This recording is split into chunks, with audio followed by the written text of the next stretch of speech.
আসসালামু আলাইকুম প্রিয় শিক্ষার্থীরা, আজকের ভিডিওতে আমি আলোচনা করব histology of the submandibular gland. তোমাদের সামনে যে বিএমডিসি 2021 কারিকুলাম, নতুন কারিকুলামে পরীক্ষা হবে, সেই পরীক্ষায় কিন্তু তোমাদের একটা হিস্টোলজি ফিগার তোমাদেরকে এক্সপ্লেন করতে হবে। তো এই ধরনের একটা ফিগার যদি থাকে তাহলে প্রথমেই তোমাকে যেটা বলতে হবে যে এটা লো ম্যাগনিফিকেশন না হাই ম্যাগনিফিকেশন। তাহলে এটা একটা high magnification photomicrograph, and এখানে এরপরে তোমাদেরকে আইডেন্টিফাই করতে হবে এটা কোন হিস্টোলজিক্যাল ফিগার। তাহলে this is the histological figure of submandibular gland. এরপরে তোমাদেরকে আইডেন্টিফাই করতে হবে যে সাবমেন্ডিবুলার গ্ল্যান্ডের হিস্টোলজি কী কী স্ট্রাকচার এখানে দেখা যাচ্ছে। তাহলে আমরা জানি যে সাবমেন্ডিবুলার গ্ল্যান্ড একটা সেলিভারি গ্ল্যান্ড, এটা এক্সোক্রাইন গ্ল্যান্ড। যেহেতু এক্সোক্রাইন গ্ল্যান্ড, এটা একটা প্যারেনকাইমা থাকবে, স্ট্রোমা থাকবে এবং ডাক্ট থাকবে। তাহলে এই জিনিসগুলো আমরা দেখতে পাচ্ছি, এগুলো সবগুলোই প্যারেনকাইমা। আর স্ট্রোমা এখানে খুব ভালো বোঝা যাবে না, এই সারাউন্ডিং যে স্ট্রাকচারগুলো আছে ডাক্টের চারিদিকে বা এসিনাইসের চারিদিকে, এগুলো হলো স্ট্রোমা এবং এইগুলো হলো ডাক্ট। তো এখনই আমরা প্রথমেই জানার চেষ্টা করি যে একটা সেরাস এসিনাই এবং মিকাস এসিনাই আমরা কিভাবে চিনব। সেরাস এসিনাই যে সিক্রেশনটা হয় সেটা হলো ওয়াটারি সিক্রেশন, এবং এটা হলো প্রচুর পরিমাণে স্টেনিং নেয়। তাহলে এই যে ব্লুইশ কালার যে তোমরা সার্কুলার এরিয়া দেখতে পাচ্ছ, এবং একটু নিউক্লিয়াসগুলো খেয়াল করলে দেখবা যে নিউক্লিয়াসগুলো রাউন্ড শেপ। যেহেতু এটার সিক্রেশনটা খুব থিন থাকে, সেই জন্য নিউক্লিয়াসটা তার অরিজিনাল শেপটা চেঞ্জ হয় না। বাট মিউকাস এসিনাই তোমরা দেখতে পাবে যে নিউক্লিয়াসগুলো ফ্ল্যাটেন্ড এবং পেরিফেরালি প্লেস, কারণ মিউকাস সিক্রেশন ঠিক থাকে, এবং due to the pressure of this secretion the shape of the nucleus is distorted and it's peripherally located.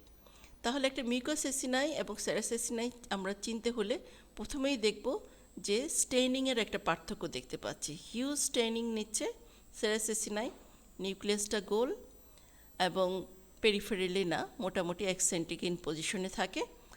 R mucus acini আমরা দেখতে পাচ্ছি যে এই মিউকাস এসিনাইসটা হোয়াইটিশ, দেখতে হোয়াইটিশ থাকে, কারণ মিউকাস যে সিক্রেশনের যে collection during histological slide preparation, এগুলো ওয়াশ হোয়াইট হয়ে যায়, এবং এই জন্য এই মিউকাস এসিনাইসকে হোয়াইটিশ মনে হয়। তাহলে আমরা ফ্ল্যাটেন নিউক্লি দেখলাম, হোয়াইটিশ সাইটোপ্লাজম দেখলাম, দেখে আইডেন্টিফাই করতে পারলাম মিউকাস এসিনাই। এছাড়া আরও ইম্পর্টেন্ট একটা জিনিস, সেটা হলো ডাক্ট। খুব বেশি ডাক্ট সিস্টেমটা খুব এক্সটেন্সিভ থাকবে সাবমেন্ডিবুলার গ্ল্যান্ডে। যেমন সাবলিঙ্গুয়াল গ্ল্যান্ড, সেটাও একটা মিক্সড স্যালিভারি গ্ল্যান্ড, মিউকাস এসিনাইও পাবে, সেরাস এসিনাইও পাবে, কিন্তু এই দুটার মধ্যে পার্থক্য খুব সহজে করতে পারবা যে যখন তোমরা ডাক্ট দেখতে পাবা। তাহলে এই ডাক্ট এর স্টেনিংটা কীরকম, এই যে দেখো যে সেরাস এসিনাই স্টেনিং সবচেয়ে বেশি, সবচেয়ে কম স্টেনিং হলো মিউকাস এসিনাসের, আর মাঝামাঝি স্টেনিংটা হলো ডাক্টের। এখন এই দুটোর মধ্যে কি কোনো ঝামেলা হতে পারে যে এটা মিউকাস এসিনাই না এটা মিউকাস এসিনাই? না, কোনো ঝামেলা হবে না, কারণ তোমরা দেখতে পাচ্ছ ডাক্টের নিউক্লিয়াসগুলো রাউন্ড শেপ এবং খুব সুন্দর দেখা যাচ্ছে, but mucous acini nucleus always flattened and peripherally space. So এইভাবে কিন্তু তোমরা ইজিলি মিউকাস এসিনাইসের সাথে ডাক্ট ইজিলি আলাদা করে ফেলতে পারো। এছাড়া আরেকটা ইন্টারেস্টিং জিনিস আছে, যেটা হলো সেরাস ডেমিলন। একটা মিউকাস এসিনাই, দেখো এটা একটা মিউকাস এসিনাই, এই মিউকাস এসিনাসের মাথায় একটা ক্যাপ দেখতে পাচ্ছ, এটা হলো সেরাস ডেমিলন। মানে এখানে হলো অরিজিনালি সেলগুলো,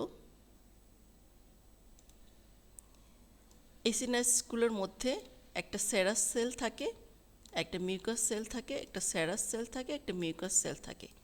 বাট ডিউরিং হিস্টোলজিক্যাল প্রিপারেশনের সময় কি হয়, দ্য মিউকাস সেলগুলো শিফট হয় না, এরা জায়গায় থাকে, আর সেরাস সেলগুলো স্কুইজ হয়ে বাইরে চলে যায়।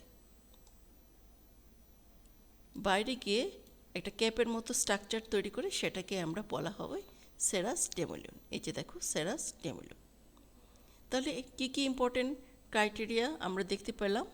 একটা হলো এক্সটেন্সিভ ডাক্ট সিস্টেম।